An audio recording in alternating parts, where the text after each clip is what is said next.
नमस्कार दोस्तों, मेरा नाम नेहा है और आज एक बार फिर आप सभी लोगों का हमारे करियर रेडनेस कार्यक्रम में स्वागत है। तो हम हमारे इस मॉड्यूल में बात कर रहे थे एक टॉपिक पर जिसका नाम है problem solving and conflict management skills, यानी कि समस्या समाधान कौशल। समस्या समाधान कौशल जो है, अभी तक हमने ये बात करी कि ये क्यों हमारी लाइफ में बहुत ज्यादा जरूरी है, क्योंकि आमतौर पर हमारी जिंदगी में हम बहुत सारी समस्याओं का सामना करते हैं, बहुत परेशानी को देखते हैं, बहुत सारे लोगों के साथ हमारे संघर्ष बने रहते हैं।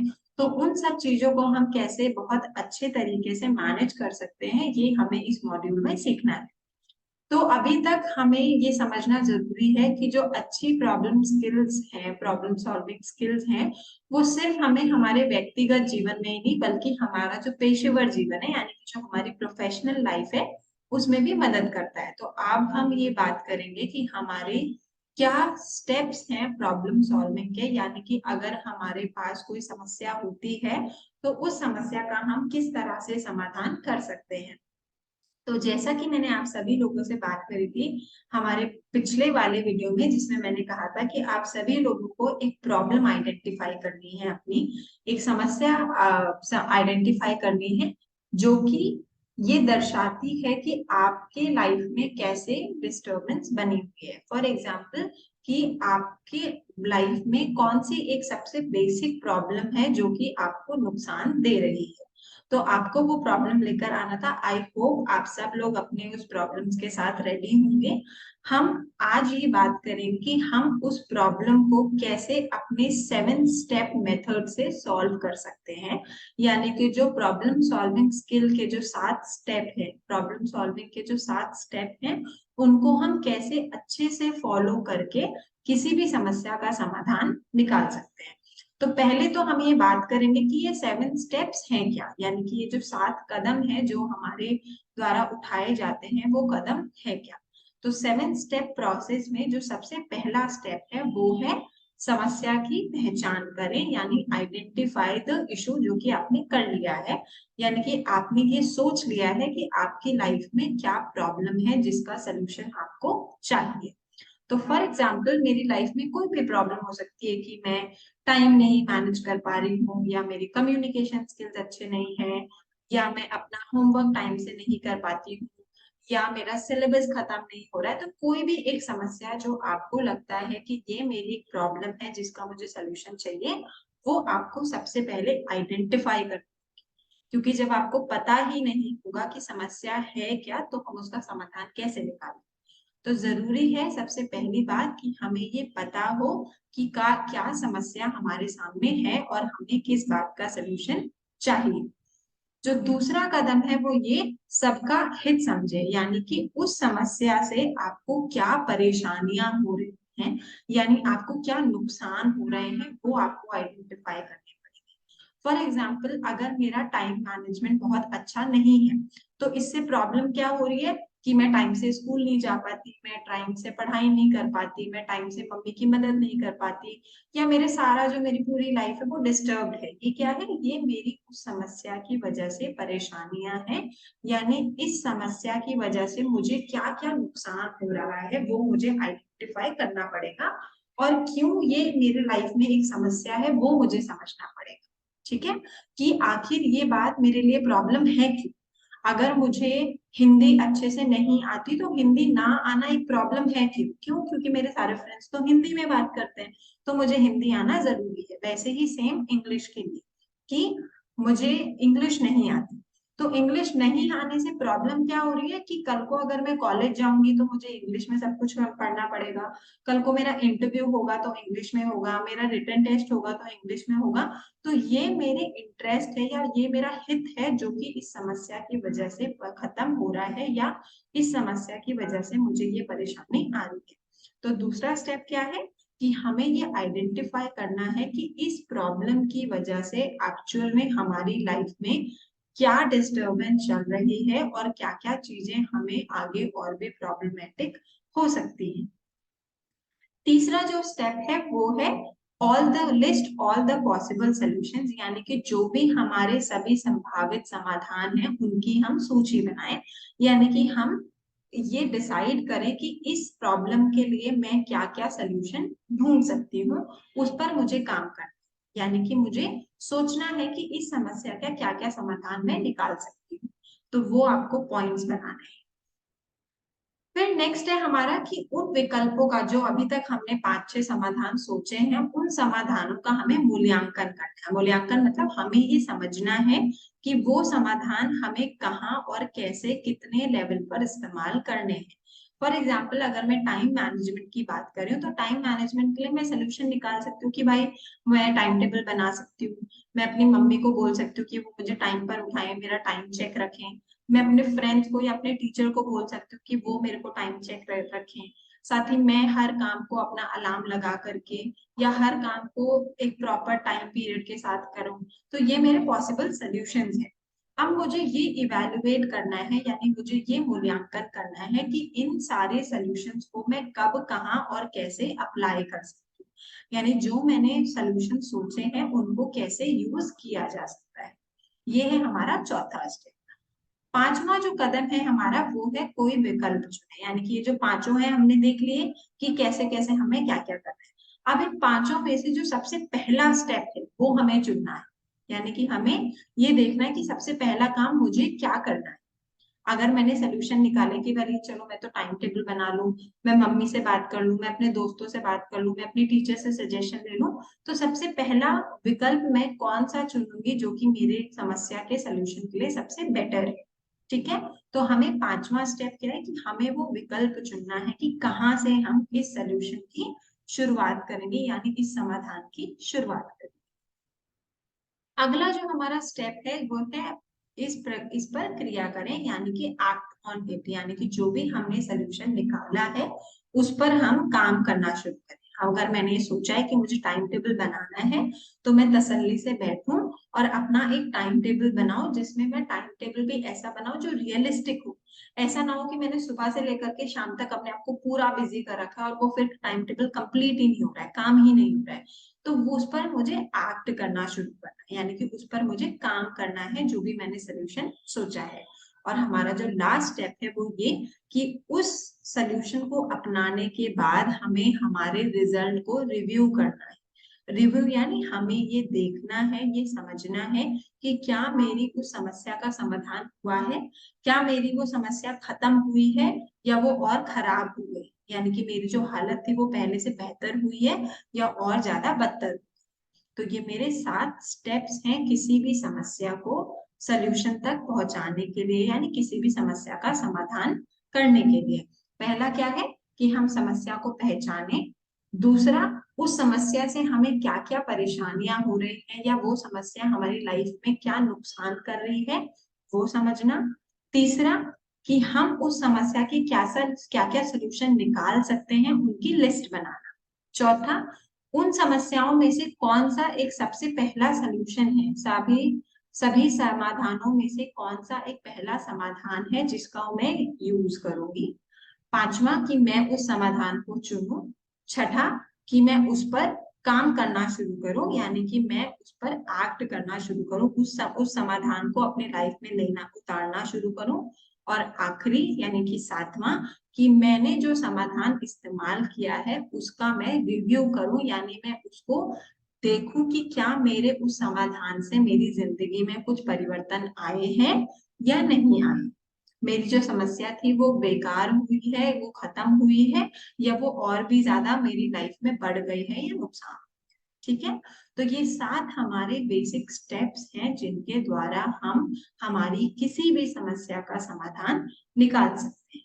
तो आइए अब हम इसे एक एग्जाम्पल के द्वारा समझेंगे कि हम कैसे कि अपनी एक समस्या का सलूशन निकाल सकते हैं। ठीक है।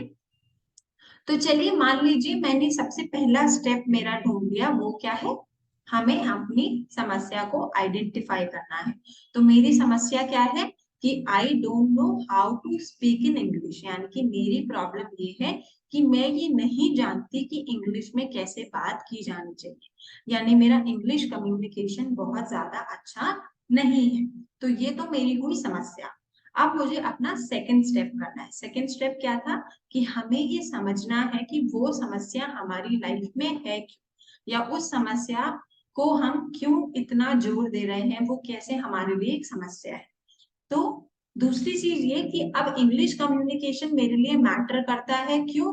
क्योंकि कल को मेरा जो इंटरव्यू है वो भी इंग्लिश में होगा, जो मेरा रिटन टेस्ट है वो भी इंग्लिश में होगा। तो मुझे अपनी इंग्लिश कम्युनिकेशन को बेटर करना बहुत ज्यादा जरूरी है। तो मेरा हित यानी मेरा जो फायदा है वो ये है कि भाई अगर मेरी इंग्लिश कम्युनिकेशन अच्छी हो जाएगी तो मैं अपना इंटरव्यू अच्छे से दे लूंगी, मैं अपना रिटन टेस्ट अच्छे से दे लूंगी। तो ये मेरा सेकंड स्टेप पूरा हो गया। अब मेरा तीसरा स्टेप है कि मैं अपने जो संभावित सॉल्यूशंस है यानी जो पॉसिबल सॉल्यूशंस हैं उनको ढूंढ कर रखूं, यानी कि मैं अपनी इस समस्या का क्या क्या सॉल्यूशन निकाल सकती हूँ या सोच सकती हूँ। तो मान लीजिए मैंने 5-6 पॉइंट सोच लिया। पहला तो मैंने ये सोचा कि मैं न्यूज़पेपर पढ़ूंगी डेली। दूसरा, मैं एक इंग्लिश कम्युनिकेशन का स्कूल या इंस्टीट्यूट ज्वाइन करूंगी जहां पर मैं अपना कम्युनिकेशन पर काम करूंगी। तीसरा, कि जो मेरी दीदी हैं या जो मेरे भैया हैं या जो मेरे ट्यूशन टीचर हैं या कोई भी जो जो जिन पर मैं रिलाय करती हूँ या जिनके साथ मैं अपने कम्युनिकेशन को बेटर कर सकती हूँ, उनके साथ में प्रैक्टिस करूँ। चौथा, कि बहुत सारे ऐसे एप्स हैं जो इंग्लिश कम्युनिकेशन को बेटर करने के लिए इंटरनेट पर अवेलेबल हैं। मैं उन एप्स को सर्च करूंगी और फिर उनसे सोल्यूशन निकालूंगी, यानी उन एप्स को डाउनलोड करके उन पर काम करूंगी। नेक्स्ट है कि मैं इंग्लिश टीवी चैनल देखूंगी, यानी English shows, English movies, English news देखूंगी, ताकि मुझे एक पेज समझ आए कि किस तरह से हमें कम्युनिकेशन करनी होती है।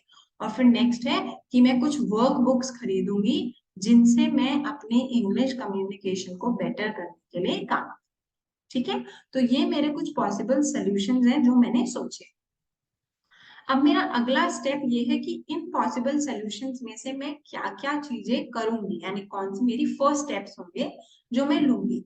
तो सबसे पहले तो मैंने सोचा कि भाई मैं कोई भी स्कूल ज्वाइन करूंगी इंग्लिश कम्युनिकेशन का, यानी ट्यूशन या इंस्टीट्यूट, कोई भी इंस्टीट्यूट ज्वाइन करूंगी और फिर वहां पर अपनी प्रैक्टिस शुरू करूंगी। दूसरा जो मैंने सोचा कि भाई मैं अपना ऐप जो है वो डाउनलोड कर लूंगी ताकि मैं अपने इंग्लिश कम्युनिकेशन को बेटर कर पाऊँ।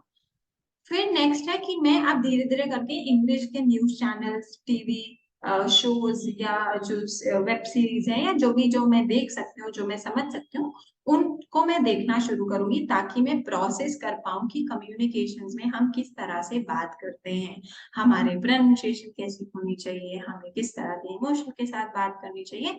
तो ये मैंने अपने 3 मोस्ट हाईलाइटेड स्टेप्स चूज कर लिए कि भाई अब मुझे ये करना है। नेक्स्ट जो मेरा स्टेप हुआ कि अब इन हाइलाइटेड को मुझे अब इनको प्रोसेस में लेकर के आना है, कि यानी कि अब मुझे इन पर काम करना है। ठीक है, तो अब मैंने क्या किया, मैंने अपना न्यूज़पेपर रीड करना शुरू कर दिया, मैंने अपने वर्कबुक पर काम करना शुरू कर दिया और मैंने जिन दीदी से बात की थी उनके साथ प्रैक्टिस करनी शुरू करी, यानी कि प्रैक्टिकली उस काम को करना शुरू कर दिया। ठीक है, तो मैंने सोल्यूशन इतने सारे सोचे थे, उन सोल्यूशन में से कुछ तो मैंने तुरंत अपना लिए और कुछ पर मैंने प्रैक्टिस करनी शुरू कर दी। ठीक है, अब मेरा आखिरी जो स्टेप है वो ये कि अब मुझे क्या करना है, मुझे ये समझना है कि क्या मेरे इस 5-6 स्टेप से मेरी कम्युनिकेशन बेटर हुई है। उसको अंडरस्टैंड करने के लिए, उसको समझने के लिए मैं क्या करूंगी, अपनी वॉइस रिकॉर्ड करूंगी। ठीक है, अपनी वॉइस को रिकॉर्ड करके सुनूंगी डेली कि क्या मेरी कुछ इम्प्रूवमेंट हुई है, क्या मैंने शब्दों का जो उच्चारण है वो सही तरीके से करना शुरू किया है, क्या मेरी इंग्लिश स्पीकिंग की जो फ्लुएंसी है उसमें कोई चेंज आया है। तो मैं उस इम्प्रूवमेंट को चेक करूंगी और ये मैं वीकली करूंगी कि मैं अपने पिछले वीक से इस वीक में कोई डेवलपमेंट कर पाई हूँ। और साथ ही एक बेटर तरीका और है कि जिन दीदी के साथ मैं प्रैक्टिस करती हूँ या जो भैया के साथ या जो टीचर के साथ मैं प्रैक्टिस करती हूँ, उनको मैं ये बोलूंगी कि वो मेरे लिए इवेलुएट करें, वो मुझे इवेलुएट करें, यानी वो मुझे चेक करें कि क्या मेरे इंग्लिश कम्युनिकेशन में किसी तरह का कोई भी चेंज या डेवलपमेंट हुआ है या नहीं। तो ये मेरा 7 स्टेप है किसी भी समस्या का समाधान करने के लिए। तो हम आपसे रिक्वेस्ट करें कि आप सभी लोग अपनी लाइफ में इस 7 स्टेप को अपनाएं ताकि हम अपनी किसी भी प्रॉब्लम का सलूशन निकाल सकें। चलिए अब आगे बढ़ते हैं। तो अब एक एक्टिविटी है आप लोगों के लिए जो आपको करनी है और जरूर से करनी है। वो एक्टिविटी क्या है कि आपकी स्टूडेंट लाइफ में कोई भी एक प्रॉब्लम जो आपको लगता है कि ये मेरी लाइफ में एक प्रॉब्लम है, वो उसका सलूशन मुझे चाहिए, और उसके लिए आप अपना एक पार्टनर ढूंढिए। पार्टनर आपका भाई बहन, आपकी कोई फ्रेंड, आपकी कोई गली की फ्रेंड, कोई भी हो सकती है। आप उस फ्रेंड को ढूंढिए और वो फ्रेंड के साथ अपना जो 7 स्टेप है उसको डिस्कस करिए और अपनी उस प्रॉब्लम का सलूशन निकालिए। तो आपकी एक्टिविटी क्या है कि आपको अपनी कोई एक प्रॉब्लम चूज करनी है, एक पार्टनर ढूंढना है और उसके साथ मिलकर के 1 to 7 तक का जो स्टेप हमने सीखा है उस स्टेप को फॉलो करते हुए अपनी किसी एक समस्या का सलूशन आपको निकालना है। ठीक है, ये एक्टिविटी जरूर करिएगा, ये आपको हेल्प करेगी अंडरस्टैंड करने के लिए कि कैसे आप अपनी समस्याओं का समाधान कर सकते हैं। क्योंकि अगर हम अपनी समस्याओं का समाधान नहीं करेंगे और उन्हें छोड़ देंगे, इग्नोर करेंगे, तो क्या होगा, वो समस्याएं एक बड़ा रूप लेकर के हमारे सामने आए, है ना। जैसे मान लीजिए एग्जाम्पल देती हूँ कि मुझे एक चोट लगी, बहुत छोटी सी चोट लगी और मैंने उस पर ध्यान नहीं दिया। मैंने बोला कि अरे चलो ठीक है, ठीक हो जाएगी, है ना। तो मैंने क्या किया, मैंने उस प्रॉब्लम को इग्नोर किया। हाँ, अब इससे क्या हुआ कि धीरे धीरे धीरे करके मेरी वो जो चोट है वो अब बड़ी हो गई, अब वो एक बड़ा घाव बन गई है। फिर मैंने डॉक्टर से दवाइयां ली, छोटे मोटे इलाज करा, मैंने फिर छोड़ दिया। अब क्या हुआ कि अब मैंने उसको फिर से थोड़ा सा सोल्यूशन दे करके फिर मैंने उसको छोड़ दिया, कि इग्नोर कर दिया। इससे क्या होगा कि कल को मेरी वो जो घाव है या मेरी वो जो चोट है वो एक बड़ी समस्या पैदा कर सकती है। हो सकता है मेरे मेरे उस चोट में इन्फेक्शन हो जाए, हो सकता है वो मेरे को और नुकसान कर दे। तो कहीं ना कहीं जब भी हम किसी भी छोटी सी बात को ये समझ के कि अरे इससे कोई फर्क नहीं पड़ता, चलो छोड़ो, बात खत्म हो गई, अगर हम उसको इग्नोर करते हैं तो वो बात खत्म नहीं होती, वो घूम फिर करके हमारे सामने एक बड़ा रूप लेकर के आती है। तो मैं आप लोगों को डरा नहीं रही हूँ, मैं बस आपको ये समझा रही हूँ कि ऐसी चीजें होती हैं। जब भी आपकी लाइफ में कोई भी समस्या आए, कोई भी प्रॉब्लम आए, उसको इग्नोर ना करें, उसका सल्यूशन निकालें। क्योंकि एक बार अगर सल्यूशन निकल गया, बात खत्म, आपकी प्रॉब्लम खत्म, ओवर, कोई टेंशन नहीं है। बट अगर आपने उसको इग्नोर किया और छोड़ दिया तो कल को वो एक बड़ी समस्या के रूप में आपके सामने आ सकती है। अब मान लीजिए एक हमने एग्जाम्पल लिया था इंग्लिश कम्युनिकेशन का। चलिए मैं अभी अपना इंग्लिश कम्युनिकेशन इग्नोर कर देती हूँ, मुझे लगता है अरे छोड़ो ना, स्कूल में ही तो हिंदी में ही तो पढ़ना है, सब कुछ छोड़ो, नहीं करते। मगर कल को जब मैं बड़ी होंगी, जब मैं जॉब के लिए जाऊंगी, जब मैं अपने इंटरव्यूअर से मिलने जाऊंगी और जब वो मुझसे इंग्लिश में सवाल पूछेगा, तो मेरे पास बहुत नॉलेज है, बहुत इंफॉर्मेशन है, बट वो नॉलेज, वो इन्फॉर्मेशन देने के लिए मेरे पास लैंग्वेज ही नहीं, तो उसका कोई फायदा नहीं हुआ। यानी कि अब क्या हो गई, अब वो समस्या हो गई बड़ी। अब जब तक मैं उसका सोल्यूशन निकालूंगी, हो सकता है मेरे हाथ से बहुत सारी बड़ी अपॉर्चुनिटीज निकल जाए। तो जरूरी है कि हमारे जो प्रॉब्लम्स हैं उनका सोल्यूशन हम उसी टाइम उसी जगह पर निकालें, उसको बाद के लिए डिले ना करें। क्योंकि जब हम चीजों को डिले करते हैं तो वो एक बड़े रूप में हमारे सामने आती है, जो कि हमारे लाइफ में नुकसान देती है। ओके, तो प्रॉब्लम सॉल्विंग जो है वो एक ऐसी स्किल है जो सिर्फ और सिर्फ हमें हमारे, जैसे हमने बात करी थी कि प्रॉब्लम सॉल्विंग सिर्फ हमारी पर्सनल लाइफ में नहीं बल्कि हमारे प्रोफेशनल लाइफ में भी मदद करती है। तो अब हम अपने अगले मॉड्यूल में ये सीखेंगे कि कैसे प्रॉब्लम स्किल्स हमारे एम्प्लॉयबिलिटी यानी हमारे प्रोफेशनल लाइफ में भी हेल्प करती है। और आगे हम ये जानेंगे कि प्रॉब्लम सॉल्विंग हमारी एम्प्लॉयबिलिटी स्किल्स में क्यों सबसे ज्यादा इम्पोर्टेंट है, तो उस पर डिस्कस करेंगे। तब तक के लिए आप लोगों से रिक्वेस्ट है कि आप लोग अपनी एक्टिविटी करें, अपने किसी एक प्रॉब्लम का सोल्यूशन निकालें। मैं अब आपसे अगले वीडियो में मिलूंगी, तब तक के लिए thank you so much, take care, bye, thanks a lot.